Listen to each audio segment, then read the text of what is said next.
Sean Connery chasing a drug dealer in the outer space thriller Outland, one of 4 new movies we'll be reviewing this week on sneak previews. Across the aisle for me, Roger Ebert, film critic of the Chicago Sun-Times. And across the aisle for me is Gene Siskel, film critic of the Chicago Tribune. Well, in addition to Outland, we'll also be reviewing Death Hunt, the new action adventure starring Charles Bronson and Lee Marvin, and Take This Job and Shove It, based on the country song of the same name. But first, Gene starts with the story of the daring and resourceful masked rider of the plains. Right. Well, this is an easy film to review. The Legend of the Lone Ranger is one of the worst movies of the year. It fails totally as a Western, as an adventure film, and as a children's entertainment. This is the version of the Lone Ranger story that caused all the commotion about 1.5 years ago when the producers of the film wanted to disassociate the old Lone Ranger, actor Clayton Moore, from their new film. Well, lucky Clayton Moore. In the story, the young ranger, played by Clinton Spilsbury, you'll notice I didn't call him actor Clinton Spilsbury, he's raised by the Indians after losing his parents. An Indian brave named Tonto befriends him and offers to help during target practice. Maybe you need a bigger target, like a sleeping buffalo. Try this. A silver bullet. It's more accurate.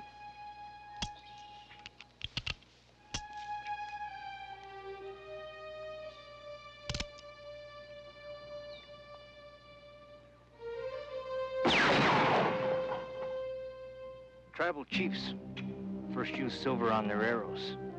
Makes them fly longer and straighter. Silver is pure. It's been a symbol of justice and purity since the year of the sun.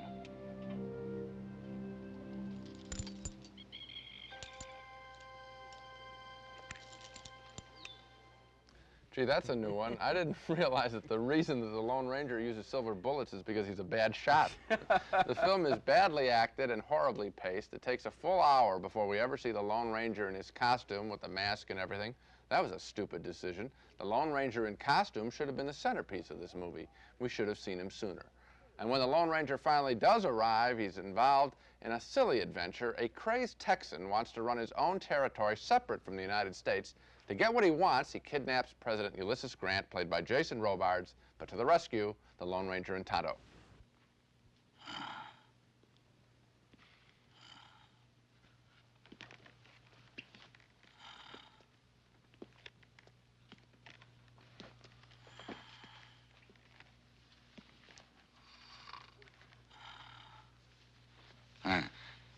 Mr. President. Excuse me, sir. Christ, now. We're here to help. You don't look like someone that could help me, and neither does he. Here's a gun. Trust us, sir. We're gonna get you out of here. This way. Light the fuses.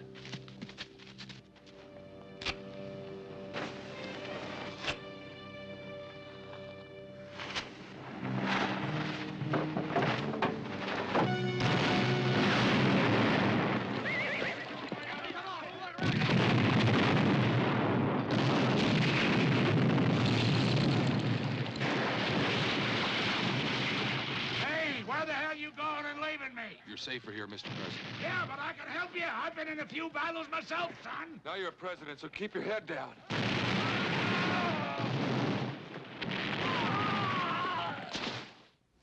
What more can I say about this movie? It indicts itself, except to say that I think it's going to provide a great trivia question for the 1990s. Not who was that masked man, but who played him?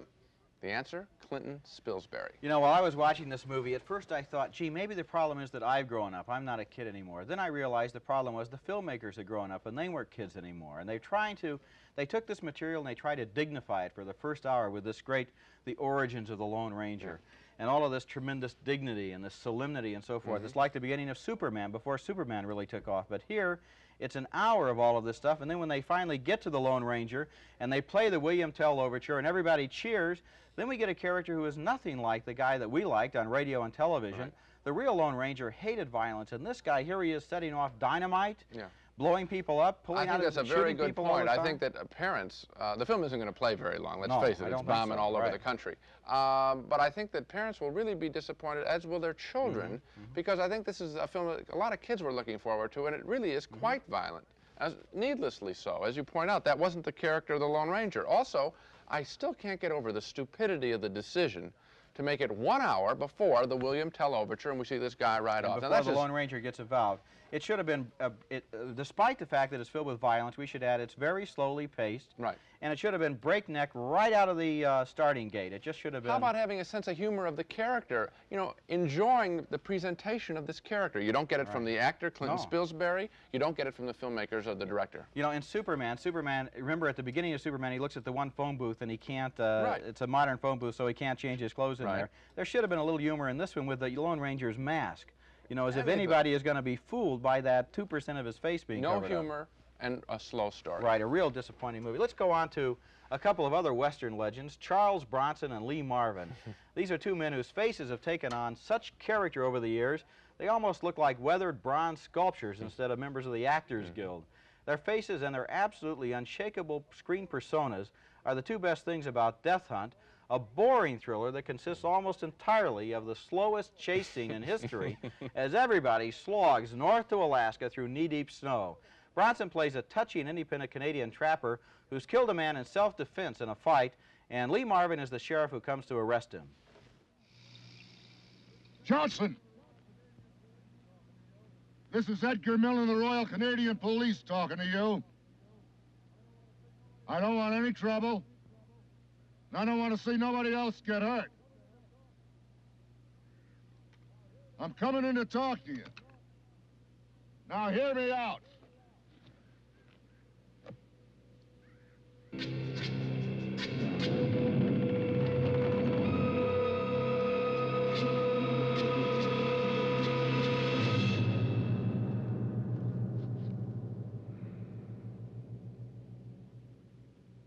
I have a bunch of savages out here, just aching to splatter you all over the place. They don't want your side told. Now, if you don't come in with me, that's all the excuse they'll need. They'll either kill you or get themselves killed trying. I can't let that happen. You can't stop it.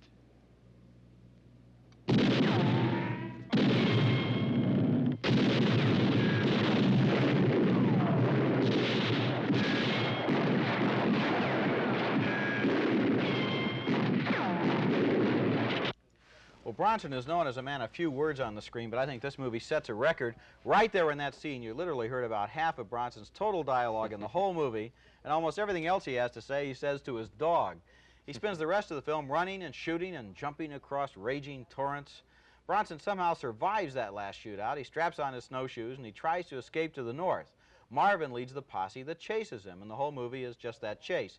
The real conflict is between Bronson, who wants to be let alone, and Lee Marvin, who knows it's his duty to capture Bronson, but still secretly he thinks to himself, well, I'd do the same thing if I were in his snowshoes.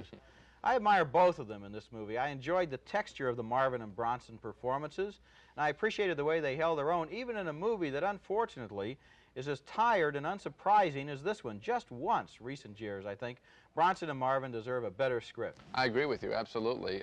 Bronson and Marvin are kind of interesting. I wish the whole movie had been about just them, but this movie is saddled with a whole bunch of supporting characters. They get an awful lot of screen time, which I think wrecks the story. Plus, as you say, the chase is so drawn out. The premise is sort of stupid, I really think. Bronson is accused of murdering a guy, but he did it obviously in self-defense, and we see that. It's not off camera. We see that Bronson was right, okay? And everybody else sees it too. And Marvin knows it's right too. So I question Marvin's motivation. He's sort of just going along. But then you got all these creeps that are going after him, the guys that actually start shooting him in that scene. And well, it's an open and shut case. We don't care about this story.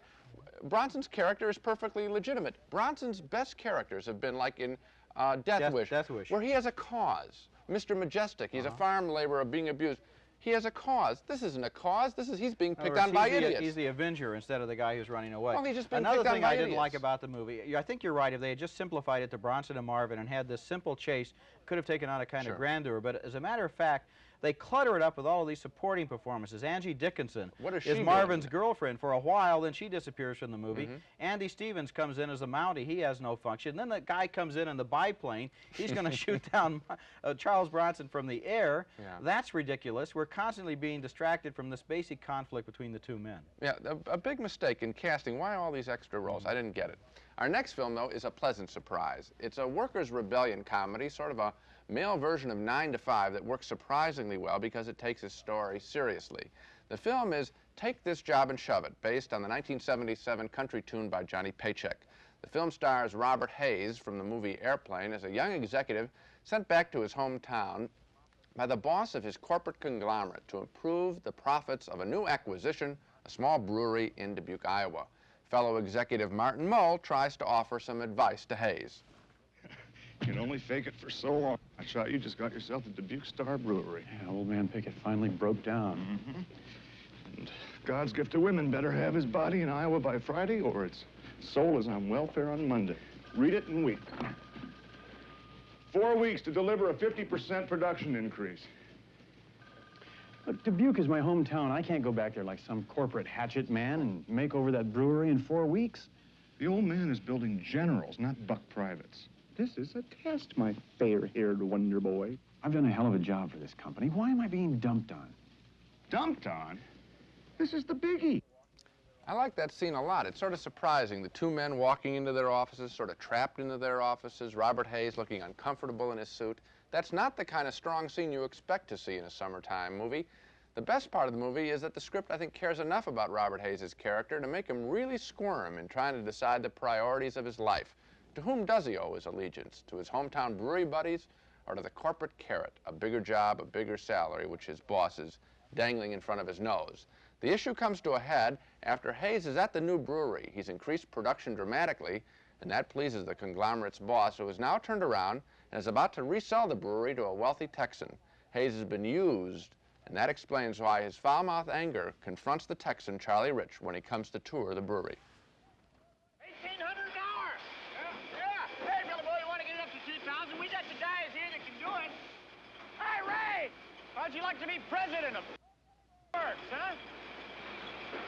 Oh, Billy boy, I need someone here who knows what they're doing, because God knows he doesn't know bull. Run. Frank, I think Frank's had a few of them already himself. Can I talk to you for a second, Frank? Kind of important.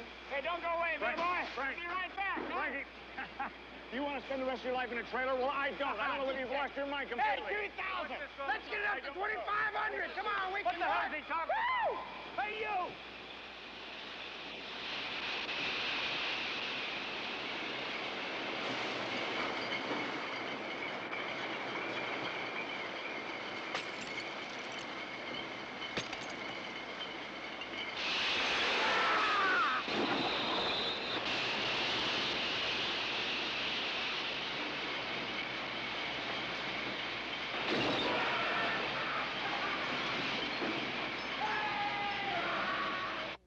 Those two scenes are the movie in a nutshell, a surprisingly good mix of slapstick comedy and some genuine drama. Take This Job and Shove It is not a great movie, but it is an unexpected delight among summertime films. It's a lot better than it has to be, and by that I mean a summertime comedy about workers' rebellion could be just beer bottles being broken. This movie, I thought, had a character at the center that was a really interesting guy. Well, I don't agree with you. I didn't think it was very good. I suppose it should get points as the first left-wing exploitation, good old boy populist movie, but the fact is, I couldn't think they could decide what they wanted to do. Part of the time they're talking about the issues. You have the conglomerate coming in. The rest of the time it's a bedroom romp with a three-way love triangle. Then it's kind of National Lampoon's brewery house or something with everybody pouring beer on each other and spraying each other with hoses. You didn't.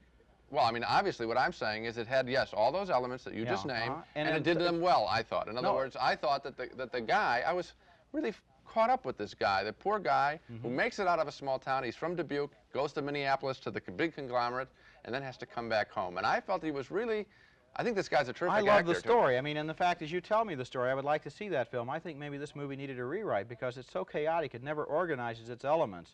Just as soon as you have a scene that makes some kind of a halfway serious point, it goes to complete slapstick, and the movie doesn't seem to care seriously about anything. So you didn't think they accomplished the balancing act that I'm saying it obviously did? So we disagree. We disagree, but I think this is one people ought to take a chance on. Well, I don't, so Okay. Here's one that I think they should take a chance on. The Legend of the Lone Ranger, which is not the one they should take a chance on, left us wondering if the Western was dead, but a new science fiction movie named Outland suggests that the Western is alive and well and living on the moons of Jupiter. Outland is set on a space station millions of miles from Earth, but its plot is borrowed directly from High Noon, the classic 1952 Gary Cooper Western. Both movies use the same basic plot. A U.S. Marshal arrives in an isolated town, takes on the bad guys, and doesn't get any help from the terrified locals. Sean Connery plays the Marshal in Outland, and here he is talking to Francis Sternhagen, the ship's doctor, about a plague of mysterious deaths. Are you Dr. Lazarus? Yes, take 2 aspirin and call me in the morning. That's a doctor joke. Are you the new marshal? Yes. I'd like to talk to you for a few minutes. I got an alibi. I got 4 people who swear they were playing poker with me. I've never heard that one before. That's really funny. Sorry. Yesterday, a man deliberately went into the atmosphere without his pressure suit. Yes. A couple of days before that, another man cut his suit open on purpose. It happens here. How often? I don't know. It just happens here. Why? I'm not a psychiatrist. I can't tell you why. Some people just can't take it here after a while. Did you do autopsies? No. Why not? In the first place, the company wanted the bodies shipped out quickly. In the second place, when a person exposes himself to zero-pressure atmosphere, there isn't a whole lot left to inspect. In the third place, you're becoming a nuisance. Yes, I know. I would like a report of all of these incidents that have happened during the past 6 months. I'd like it really soon, or I might just kick your nasty ass all over this room. That's a Marshal joke.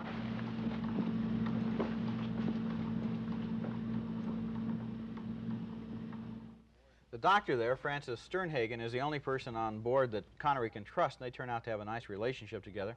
It turns out from Connery's investigation that the mining company that owns the space station is secretly selling drugs to its own miners to make them work harder, and that every once in a while the drugs make the workers work just a little too hard, and they want to take a walk outside the space station in zero atmosphere without their spacesuits. That leads to a lot of messy scenes of people exploding.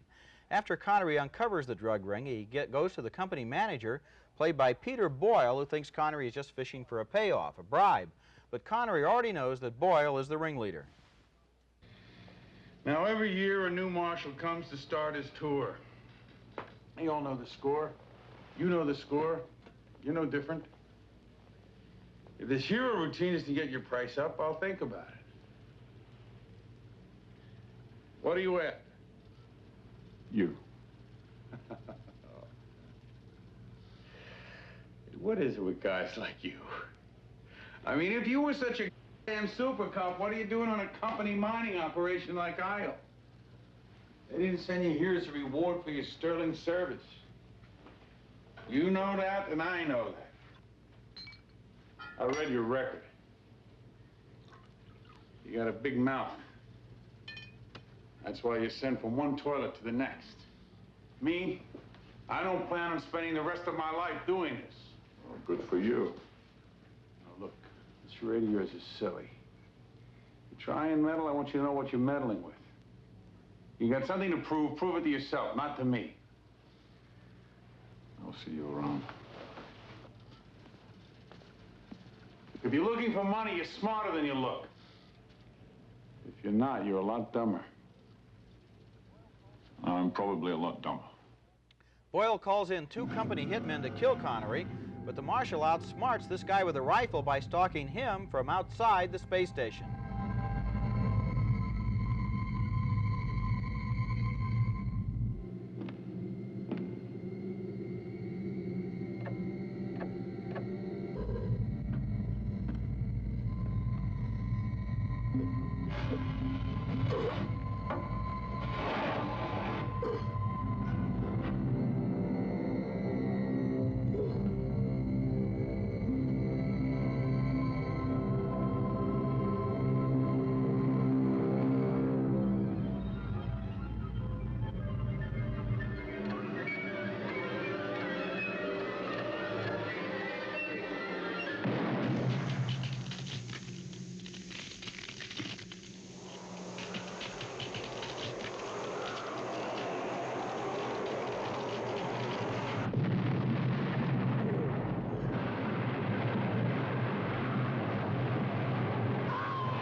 Well, somehow you might think that one of the most experienced hitmen in the universe would know that that would happen when he shot off his rifle inside a high-pressure situation, but I guess not. If you remember High Noon, you might recognize that scene, or it might ring a bell for you, the marshal and the out-of-town hitman stalking each other. And Outland also uses another famous gimmick from High Noon, where you see the town clock ticking away the time before the train arrives with the killer on board. Well, in this case, the space station clock measures the time until the space shuttle arrives with the hired killers on board. Outland has got some good special effects and a spectacular chase scene, but the best thing about it, I thought, was the performance by Sean Connery. He makes an interesting hero. He's tough and stubborn, but he's also complicated and very world-weary, a hero we can identify with. I agree with you. He's the best thing in the movie. He's the only good thing in this movie. Oh, as much as you now. didn't, I'll tell you what's wrong. Well, first of all, the Okay. hitmen. The villains here, you got a thriller, a good guy, Connery, and the villains. The villains stink in this picture. They're real dumb, yeah. Very dumb. And as a result, there really isn't much of a sense of combat. Not only does he do the thing that you just mentioned, also, what about shooting at a shape that doesn't look like a human body at all? How about this? The two guys get off the space shuttle to come and kill Connery. They take out their rifles immediately and fix them up on the ground so they can easily be identified through a camera. That's stupid. Peter Boyle, the other bad guy in the film, he can get taken out with one punch, we learn. If he can get taken out with one punch, I think we sort of feel let down at the end of this picture. Well, now, in other words, you're telling me this film is not credible? At all. This is a science fiction thriller set Right. on the moons of Jupiter. It's a remake of a Western, Yeah. and you're telling me that you didn't, it wasn't convincing. I don't That's think right. it's supposed to be convincing. let me I ask think you it's this. supposed to be pure escapist space opera, and on that level, I think it works very well, Yeah. plus the bonus of the fact that it has a good character in it. Okay, then let me ask you a question. Why did you take the time to point out the flaw if it didn't bother you? Because when flaws like that happen in films like this, they amuse me. You liked it. You liked I like the the flaw. fact that dumb guys come in and do stupid things. These killers are stupid in every scene that they're in. That's kind of amusing. You don't like smart killers. I like smart killers in another movie. I think this movie is a lot more entertaining than Take This Job and Shove It, which you've already said you recommend. I do. Okay. I like it much better than this. I think this film would have been much tougher, just like High Noon, if the killers were not dumbos. I don't think this is intended to be a comedy at all. Okay. I think this was intended to be a serious I film. didn't say it was a comedy. I said I was amused by the fact that they were behaving in this way. It's part of the fun. I wasn't amused at all. This should have been a straight, serious thriller. They think they wanted to go after something like Alien. I don't think they even came close. Well, here come a couple of movies that we can probably both agree don't even come Yep. close. Here's Spot the Wonder Dog leaping into the balcony, reminding us it's time for the Dogs of the Week, the week's worst movies. Well, my dog this week is The Fan, the story of a crazed fan who has fixated his love and hatred on a film and Broadway star played by Lauren Bacall. This is no cheapy production, but the story is as low rent as you can get. The movie simply presents this fan stalking Bacall for an hour and a half.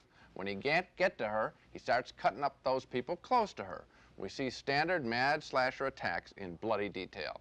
This film is a dog because it's not about fans or stars. It's about knife attacks. You pay $4, you get to see Lauren Bacall squirm. It's a crude, exploitive film that is particularly disturbing because now big name stars apparently are getting into the mad slasher movie parade. Awful. Well, my dog this week is another artless and disgusting mad slasher movie named The Burning. I don't know if the people who made The Burning know the people who made Friday the 13th Part 2, but they ought to get together. They could save a lot of money on scripts because both of these movies tell almost exactly the same story. A bunch of kids go to summer camp and hear legends about the abandoned camp on the other side of the lake. Years ago, so they say, a man was killed over there in a tragic accident, but they say he never died. His body was never discovered. He still lurks in the woods, ready to pounce on unsuspecting teenage campers. In Friday the 13th Part 2, the avenging monster was almost drowned. In The Burning, he was almost burned to death. That's the only important plot difference between these two movies, which are otherwise just a series of shots of screaming teenagers being hacked to pieces. If I see one more teenager cut up in the movies this summer, and I'm afraid that I will, I'm going to start thinking of the beach party movies as masterpieces. You know, here we go again, and it's really disturbing, particularly The Fan for me, because, you know, it's one thing when you see these cheapy tax shelter deals with no stars and people just trying to break into the movies any way they can so they take a horror film. But in The Fan, Maureen Stapleton, one of the great American actresses on film or on stage, gets sliced in the head twice. Lauren Bacall is held at knife point. What's that all about? I tell you, it's really becoming a rotten time at the movies for us. It's sick, but you know, it's funny, the teenage audiences for these films probably don't know who Lauren Bacall and Maureen Stapleton are. They'll go to The Burning just as easily as to The Fan, Yes. as long as they see the TV ads of axes and hatchets and knives and scissors and so forth. We must have seen 25 or 30 of these movies each by now, and I'm getting totally sick of them. I hope eventually we're going to get to the end of this cycle. It won't run out this summer, though. because the summertime is when they really come on in Yeah, force. we still have some more of these already in the can. Yeah. Okay, let's recap our reactions to the main movies on this show. Roger and I agree that The Legend of the Lone Ranger is a total waste of time. A bad Western and a bad children's film, needlessly violent. 2 strong no votes from us. Neither one of us can recommend you see it. 2 no votes also for Death Hunt, a deadly dull adventure film with Charles Bronson being chased all over Canada. Bronson and Marvin are just fine in this movie, but the bad guys and all the supporting characters are just ridiculous caricatures. We split on Take This Job and Shove It, the brewery workers' revolt movie. Roger thought this was a slow-paced, witless failure. He says no. I thought it was much, much better than that, especially Robert Hayes, who's excellent in the film. I say yes. And we also split on Outland, you may recall, the space adventure film, High Noon in a spacesuit with Sean Connery. Roger enjoyed the adventure in Sean Connery. He says yes. I like Connery too, but I thought the bad guys were laughable. I vote no. Well, so much for this week. Next time on Sneak Previews, we'll take a look at Cheech and Chong's Nice Dreams, the new sex and drugs comedy. I Sent a Letter to My Love with Simone Signoret as a woman who carries on a secret romance with her brother, and History of the World Part 1, the new musical comedy by Mel Brooks. Until then, we'll see you at the movies.